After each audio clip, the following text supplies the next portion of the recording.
미국의 한 크리스찬 가정에서 정신질환을 앓고 있는 딸이 있어서 병원에 이제 입원하게 됐어요. 부모는 그 딸을 너무나 사랑했기 때문에 그의 식구들한테도 기도의 제목을 해놓았고 또 그의 식구들은 합심해서 기도하였고 그리고 같이 하나님께 열심히 매달렸어요. 근데 병은 점차 호전을 이루어야 되는데 호전되지도 않고 의사마저도 절망적인 진단을 내립니다. 근데 어느 날 그 정신질환을 앓고 있는 딸의 아버지가 하나님과 자기가 말 그대로 맺어온 그 관계, 하나님을 믿는다고 하면서 내가 어떻게 살아왔나, 하나님과 나와 어떤 관계 속에 있나 이렇게 되짚어 보았다고 합니다. 그렇게 자기 삶을 되돌아보았을 때 가장 마음에 걸리는 게 있었다. 그게 뭐냐? 아내를 불러놓아서 우리가 딸 때문에 하나님 앞에 감사를 잃고 살았다라고 그래요. 딸이 정신질환을 앓고 있는 그거 말고는 정말 풍족했고 아무 문제가 없었기 때문에. 근데 그 아내는 남편의 말을 듣고 발끈하는 거예요. 딸이 정신질환을 앓고 있는데 뭐가 감사냐? 뭐 감사할 게 있냐? 그러자 남편은 톤을 더 낮춰서 우리가 먼저 하나님의 말씀에 순종해야 하나님께서도 일하시지 않겠어요? 하나님의 말씀을 무조건 범사에 감사합시다. 그렇게 말하면서 두 부부는 손을 잡고 기도를 했죠. 그러니까 아내도 남편 말에 따르면서 같이 그동안 하나님 앞에 감사하지 못했던 걸 회개하면서 기도했다고. 근데 그 다음날 놀라운 일이 일어납니다. 담당 의사가 밤사이 딸의 상태가 눈에 띄게 보정이 됐다. 여러분, 제가 뭘 말씀을 드리고자 하느냐면 오늘 말씀은 믿음의 주에 온전케 하시는 주 예수를 바라보라고. 이걸 새 번역 성경에 보면 믿음의 창시자요 완성하시는 이 예수를 바라보라는 거예요. 믿음의 창시자요 완성자이신 예수, 그분을 바라보라. 믿음의 창시자가 되시는 예수님께서 우리의 믿음을 완성시켜 주신다. 그리고 구체적으로 어떻게 우리의 믿음을 완성시켜 주시느냐? 하나님만이 참 신임을 믿는 믿음을 통해서라는 거예요. 여러분, 이것이 우리 믿음의 가장 근본이 되어야 된다. 우리 믿음의 가장 근본. 하나님이 참 신이다. 아브라함이 갈대아 고르에서 말 그대로 나무와 돌로 우상을 만들어 팔고 있던 그에게 찾아오셨죠. 근데 성경에는 그가 우상을 판매했다라는 말씀이 없어요. 여호수아서 24장 2절에 보면 데라가 강 건너편에서 우상을 섬겼더라 이렇게 한 줄로만 요약이 됩니다. 그때 우리가 흔히 그 집이 우상을 판매했던 걸로 알고 있잖아요. 그 이유는 뭐냐? 성경에 나와 있지 않지만 유대인들의 입에서 입으로 전해져 내려오는 미드라시라는 그 책에 보면 이 데라가 우상 판매를 했다고 말을 하고 있어요. 그리고 어떤 내용이 있느냐? 재미있는 내용이 있어요. 데라가 가게를 우상을 만드는 판매하는 그 가게를 누구에게 아브라함한테 맡기고 볼일 보러 나갔대. 근데 데라가 나가고 난 이후에 한 중년의 남자가 그 우상을 사러 왔더라. 아브라함 이렇게 보니까 한 50쯤 되어 보이는 거예요. 그래서 그분한테 이렇게 얘기했다라는 거예요. 당신은 인생을 중반을 이렇게 중년을 보내고 있는 것 같은데 그만하면 인생을 알 텐데 어제 만든 그 남한테 절하려고 왔어 그렇게 했더라. 그러니까 이 남자가 얼굴이 벌게 져가지고 부끄러워서 그냥 가더라. 그리고 또 조금 있으니까 한 여자가 고운 밀가루를 갈아서 가져와서 우상에게 바쳐달라고 이렇게 가져왔더라. 그 아브라함이 약간 이 뭐라고 해야 되냐 이게 화가 나더라. 우상 자기가 만들었잖아. 이 우상이 뭘 해? 이 우상이 뭘 먹어? 그래서 도끼를 가지고 가장 큰 우상, 나무로 만든 우상은 놔두고 나머지 나무로 만든 우상들, 작은 이 나무로 만든 우상들은 다 쪼개버려요. 그리고는 도끼를 가장 그 큰 우상, 나무에 그 손에다가 이렇게 뒀다라. 그리고 얼마 지나지 않아서 베라가 온 거예요. 그리고 어제 그렇게 힘들게 만들어 놓았던, 그리고 그 전에 만들어 놓았던 이 우상들이 다 장작이 되어 있는 거야. 얼마나 기가 막혀. 그러니까 불같이 내는 거예요. 그러니까 아브라함이 뭐라고 얘기했느냐? 어떤 여인이 꼭 밀가루를 가지고 이렇게 먹으라고 신상이 갖다 드렸는데 이 신들이 서로 먹겠다고 막 싸우니까 이 큰 신이 도끼를 가지고 탁 쫓아버렸다라는 거예요. 그러니까 베라가 불같이 더 화를 내는 거예요. 아니 저 나무가 뭘 할 수 있어? 막 그렇게 화를 내는 거예요. 그러니까 아브라함이 뭐라고 했느냐? 아버지가 하는 말을 귀로 똑똑히 들으세요. 아버지가 그랬죠. 저 나무가 뭘 할 수 있느냐? 무슨 말이에요? 아브라함이 갈대아 우르에서 떠나 하나님이 말씀하신 내가 내게 지시한 땅으로 가라 해서 그 가족이 다 홍물로 누리다 아는데 그가 어떻게 올 수 있었느냐? 우리는 그 부분에 대해서는 이렇쿵 저렇쿵 말들을 많이. 근데 성경은 히브리서 11장에 뭐라고 말씀합니까? 그가 갈 바를 알지 못하고 왔다 그래요. 그건 무슨 말이에요? 가본 적도 들어본 적도 없지만 하나님이 참 신인 걸 믿고 떠나왔다는 거예요. 그게 팩트라는 거예요. 그게 진리라는 거예요. 근데 여러분 왔을 때 뭐 특별한 일이 있었어요? 아니잖아요. 기다리는 건 기근밖에 없었잖아요. 그럼에도 불구하고 아브라함은 어떻게 하나님 원망했다라는 말을 쓰면 없잖아요. 근데 중요한 건 아브라함은 그 상황 속에서도 하나님을 참 신으로 믿었다라는 거예요.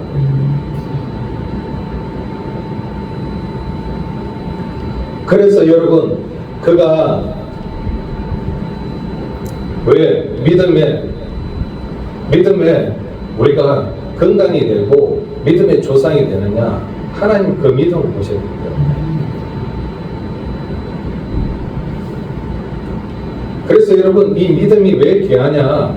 많은 사람들은 믿음 하지만 그가 믿음의 사람으로 말 그대로 서고 믿음의 사람으로 인정되는 건 많은 세월이 흘러서 하나님께서 어떻게 해요? 그 믿음이 믿음대로 100세 때 이삭을 주셨잖아요. 근데 중요한 건 하나님이 그 아들을 바치라고 하셨잖아요. 그때 우리가 잘 아는 아브라함의 반응이라는 거예요. 하나님께서 그렇게 주셨는데 근데 그 아들을 어떻게 합니까? 모리아산에서 바치라고 말씀하셨어요. 자, 그랬을 때 아브라함은 어떻게 하느냐? 그 말씀에 따랐다고 합니다. 창세기 22장에 보면 하나님이 아브라함을 시험하시려고 이삭을 모리아산에 번제로 바치라고 말씀하셨어요. 그때 아브라함의 반응은 그 말씀에 순종하여 이삭을 데리고 모리아산으로 떠났다라고 말합니다. 그리고 아브라함이 어떻게 합니까? 칼로 그 아들을 번제로 말 그대로 바치려고 했죠. 신용한 것이 아니라, 그럴 때 하나님은 그 믿음을 보시고 그 순종을 보셨어요. 그리고 나서 하나님은 친히 준비하신 어린 양을 통해 그 믿음을 온전하게 해주셨다. 즉, 그 믿음을 하나님이 받으시고 그 순종을 받으시고 어떻게 하셨느냐? 약속하신 복의 권원, 그 복의 권원이 되게 하셨던 그 말씀을 완전하게 해주셨다. 창세기 22장 17절부터 18절 우리 찾아서 함께 읽어볼까요? 창세기 22장 17절, 18절. 오늘은 영상이 없기 때문에 다 찾으셔야 돼요. 혹 이 영상을 보게 될 분들도 찾으시기 바랍니다. 자기 성경을 가지고, 손때 묻은 성경을 가지고 여러분 다 찾으세요. 창세기 22장 17절부터 18절. 자, 함께 봉독합니다. 시작. 내가 내게 큰 복을 주고 반드시 내 자손을 하늘의 별처럼 바다의 모래처럼 많아지게 내 씨가 그에게 성문을 차지하리라. 잠시만, 아직 못 찾으십니다. 22장 17절 맞죠? 네, 22장 17절 18절. 다 같이 큰 소리로 시작. 내가 내게 큰 복을 주고 내 씨가 크게 번성하여 하늘의 별과 같고 바다의 모래와 같게 하리니 내 씨가 그 대적의 성문을 차지하리라.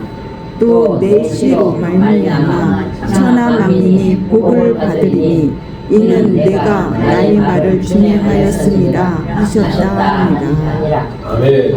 무슨 말이에요? 내가 반드시 너에게 복을 주고 반드시 내 자손을 하늘의 별처럼 바다의 모래처럼 많아지게 하겠다. 그리고 내 자손이 원수들의 성문을 차지할 것이라. 왜?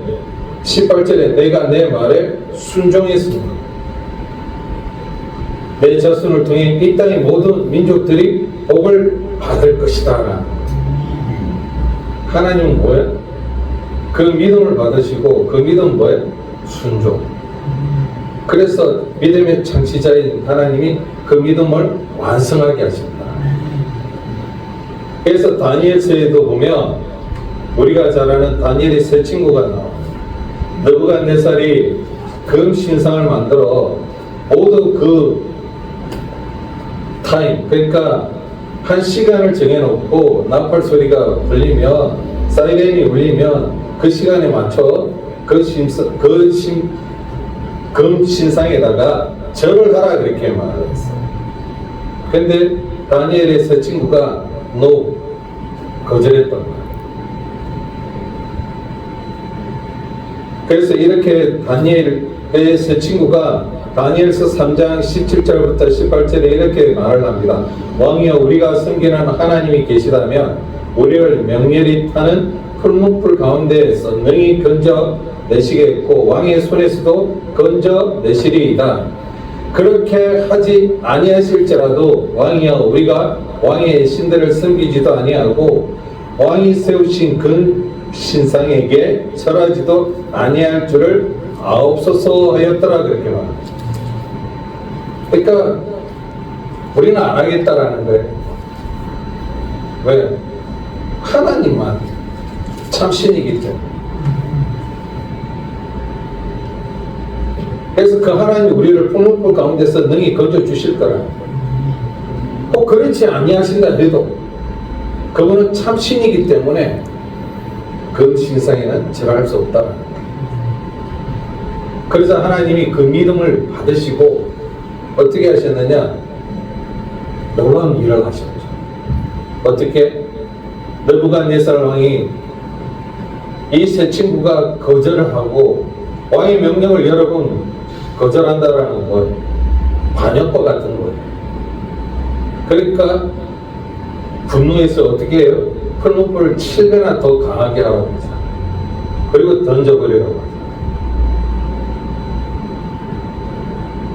근데 그 풀무불이 7배나 더 강한 그곳에 던져졌을 때 하나님은 그냥 보고만 계셨느냐? 아니 하나님의 아들 같은 즉 천사를 보내셔서 이 세 친구들을 보호해 주셨다는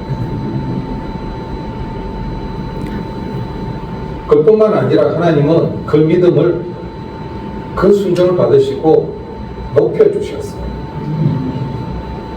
다니엘서 3장 29절부터 30절 찾아서 읽어볼까요? 다니엘서 3장 29절부터 30절 다니엘서 3장 29절 그리고 30절 자, 한 목소리로 함께 봉독합니다. 다니엘서 3장 29절 그리고 30절입니다. 자, 함께 읽어볼까요?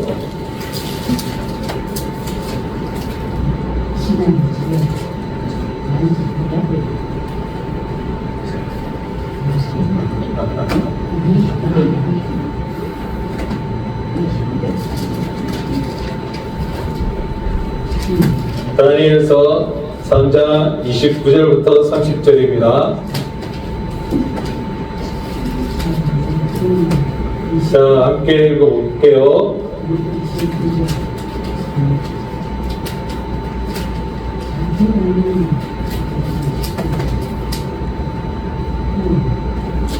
자, 함께 읽어봅니다. 봉독합니다. 시작. 그러므로 내가 이제 조서를 내리니 각 백성과 각 나라와 각 언어를 말하는 자가 모두 메서도 하나님께 별소리 말하고 목을 죽이고 그 집을 그릇으로 삼을지 이는 너희같이 사람을 구원할 다른 신이 없음이니라 하더라. 왕이 드디어 사드락과 메삭과 아벤느고를 바벨론 지방에서 더욱 높이니라. 아멘. 주목해서 보세요. 그러므로 느부갓네살 왕이 선포하는 거예요. 나는 선포한다. 어느 민족이나 나라나 어떤 언어로 말하는 사람일지라도 사드락, 메삭, 아벨느고의 하나님께 함부로 대항해 말을 하는 사람은 몸을 토막내고 그의 집을 그릇더미 쓰레기 더미로 만들 것이다. 자기를 믿는 사람을 이렇게 구원해낼 수 있는 신은 결코 있을 수 없기 때문이다. 무슨 말이에요? 하나님만이 참 신이라. 그래서 30절에 그 후 왕은 바벨론 지방에 이 사드락과 메삭과 아벤느고를 어떻게 하셨다는 더 높여주셨다. 더 존귀하게 해주셨다. 그리고 여러분 사드락과 메삭과 아벤느고뿐만 아니라 이 다니엘, 우리가 잘 아는 다니엘은 총리와 고관들이 다리오 왕의 총애를 받는 이 다니엘을 시기질투해서 어떻게 합니까? 30일 동안 왕 외에 어떤 신에게나 사람에게 무엇을 구하며 사자굴에 던지자고 우리가 법을 하나 만들자고. 그러니까 다리오 왕이 그래 좋다 이렇게 승낙을 했어요. 근데 중요한 건 다니엘은 이 모든 사실을 알아요.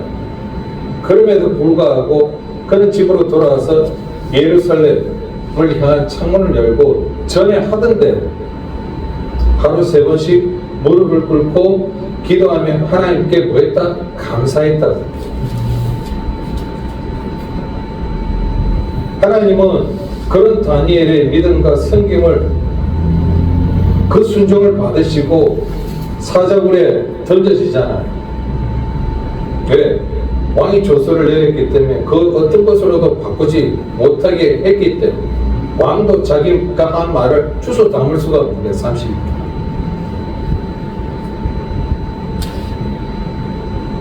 그 결과 다니엘은 사자굴에 던져지지만 중요한 건 하나님 어떻게 하셨어요? 천사를 보내 사자 입을 막으시고 즉 보호해 주시고 그를 형통하게 해주셨다는 다니엘서 6장 26절부터 28절에 보면 내가 이제 조서를 내리노라 내 나라 관할 아래에 있는 사람들은 다 다니엘의 하나님 앞에서 떨며 두려워할지니 그는 살아계시는 하나님이시오 영원히 변하지 않으실 이시며 그의 나라는 멸망하지 아니할 것이오 그의 권세는 무궁할 것이며 그는 구원도 하시며 건져내기도 하시며 하늘에서든지 땅에서든지 이적과 기사를 행하시는 이로써 다니엘을 구원하여 사자의 입에서 벗어나게 하셨음이라 하였더라. 이 다니엘이 다리오 왕의 시대와 바사 사람 고레스 왕의 시대에 형통하였더라 그렇게 말합니다. 무슨 말이에요? 하나님은 이 믿음의 선진들 그들을 통해 우리에게 뭘 보여주시느냐? 고난과 고통과 어려움 속에서 하나님은 믿음을 보신다는 거예요. 그리고 그 순종을 보신다는 거예요. 그리고 어떻게 하시느냐? 그 믿음을 보여주시고 높여주시고 통통케 하신다. 그리고 우리도 마찬가지예요. 믿음의 선진들처럼 믿음의 창시자는 우리의 믿음을 보세요. 그리고 우리의 믿음이 말 그대로 온전케 되기를 원하시는 거예요. 완전하게 되기를 바라고 원하신다. 그래서 우리는 어떻게 해야 되느냐? 야고보서 2장 17절의 말씀대로 행함이 없는 믿음으로 살면 안 된다. 왜? 행함이 없는 믿음은 죽은 믿음이라고 해요. 무슨 말이에요?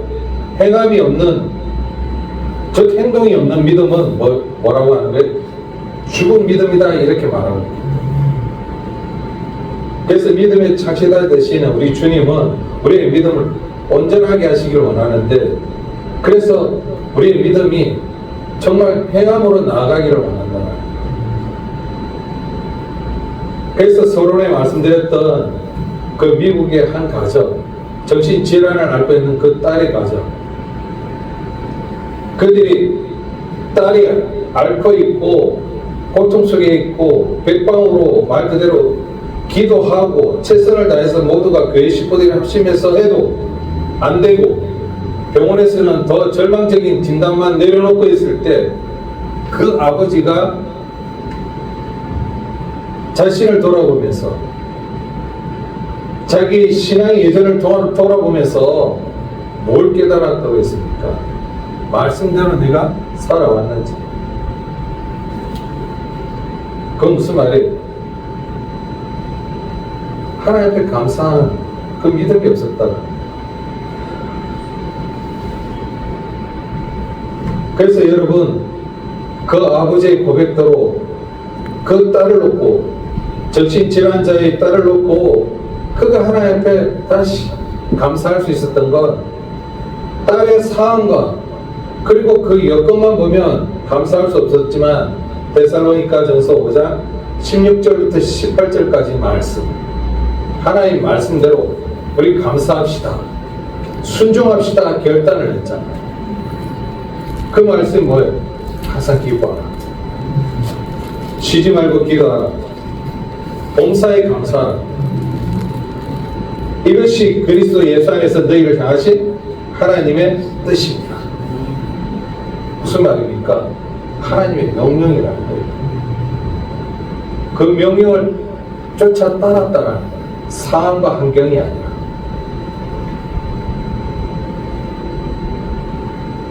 그래요. 우리가 하나님을 믿지만 상황과 환경이 아니라 그 말씀을 따라 좇을 때 하나님은 이와 같은 은혜를 베풀어 주신다는 거예요. 데살로니가전서 5장 말씀을 믿고 순종할 때 그 믿음을 온전케 하시는 하나님 그 온전케 하시는 하나님의 은혜가 은혜 되도록 그 딸을 회복시켜 주신 줄 믿습니다. 사랑하는 축복교회 성도 여러분 우리가 믿음의 창시자인 주 예수 그리스도를 우리가 왜 바라보아야 되느냐 믿음의 주여 또 온전케 하시니 주 예수를 바라보자고 할 때 이 바라보자라는 말이 주목하라 그런 뜻이에요. 왜 예수를 주목하라고 하느냐 우리가 주님만 바라보아야 된다. 어떤 권사님이 딸을 놓고 그렇게 기도했는데 말을 안 해요. 근데 시집을 갔어요. 그리고 애를 낳았어. 그러더니 어느 날 엄마 나도 교회 갈게 그러면서 따라 나오더라.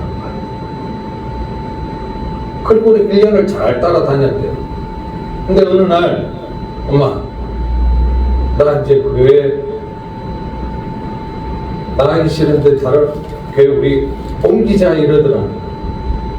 그러니까 어머니 입장에서는 황당하죠. 왜 그랬더니 아니 처음에 말을 안 하더래요.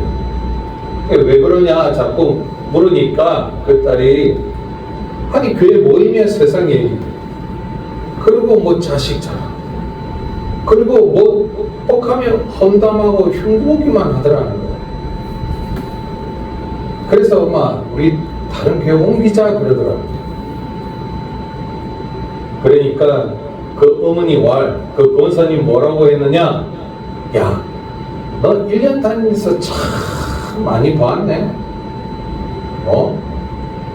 나는 70평생 다니는데 주님만 봤는데.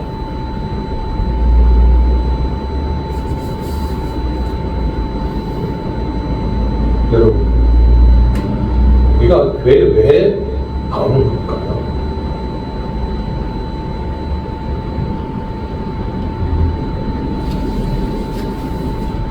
교회에 나오는 목적은 딱 하나예요. 죄를 그렇게 지키라고 하셨고, 그리고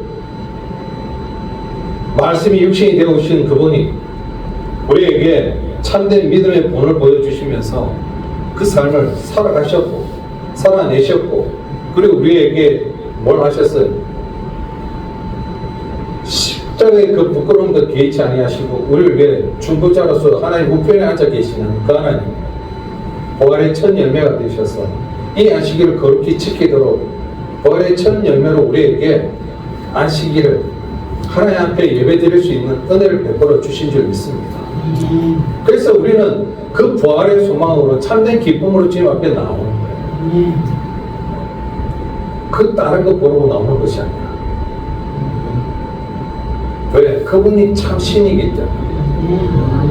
그분이 우리의 구원자가 되시기 때문에, 우리의 구속자가 되시고 우리의 성령자가 되시기 때문에, 그 피로 씻음받은 저와 여러분은 하나님의 아들, 딸이 되었고 하나님은 아바, 아버지라 부를 수 있는 자녀 되는 권세를 받았고, 또한 그 권세를 누리는 그런 이제 거듭난 하나님의 백성, 하나님의 자녀이기 때문에. 그렇다면 우리는 어떻게 해야 될까? 믿음의 창시자인 그 하나님이 우리의 믿음을 완성케 하시도록 우리를 내어드려야 될 줄 믿습니다. 어떻게? 그 명령을 따라야 돼요. 왜? 그것이 하나님의 뜻이기 때문에. 그래서 주님도 이 땅에, 이 지상에서 우리를 위해 십자가에 못 박혀 죽으시기 전에 겟세마네 기도에서 어떻게 기도하죠? 이 잔을 내게서 옮겨달라고 몸부림치세요. 몸부림치는 것이 아니라 땀방울이 핏방울이 되도록 기도하신 거예요. 왜요? 하나님의 명령을 따라서, 아버지 뜻을 따라서 아버지 뜻을 이루기 위해서 제가 왔지만 너무 가혹해요. 제가 저 십자가를 지기에는 너무나 고통스러워요. 꼭 이 방법밖에 없어요. 다른 방법도 있잖아요. 그래서 몸부림치신 거예요. 하지만 결국은 뭐라고 하셨어요?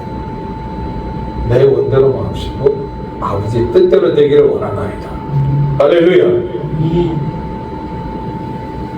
그래, 아버지의 뜻이 이루어지기를 원하고 그 뜻이 성취되기를 원하신다. 그래서 우리도 그 본을 본받아 행함이 없는 믿음이 아니라 행함이 있는 믿음으로 살아야 됩니다. 왜요? 마태복음 7장에 뭐라고 말씀하십니까? 주여 주여 하는 자마다 아니라 아버지 뜻대로 해야 된다.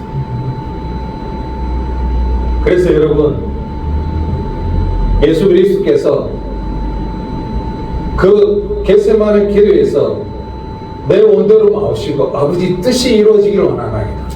아버지 뜻대로 되기를 원하나이다. 그 뜻과 주여 주여 하는 자마다 아버지께로 올 자가 아니요 하나님의 뜻대로 행하는 자여라. 그 뜻과 일치가. 그래서 우리는 우리 뜻이 아니에요. 하나님의 뜻을 쫓아야 돼요. 그럼 어떻게 그 뜻을 쫓느냐? 항상 기뻐하라. 쉬지 말고 기도하라. 범사에 감사하라. 이는 너희를 향하신, 우리를 향하신 하나님의 뜻이기 때문에.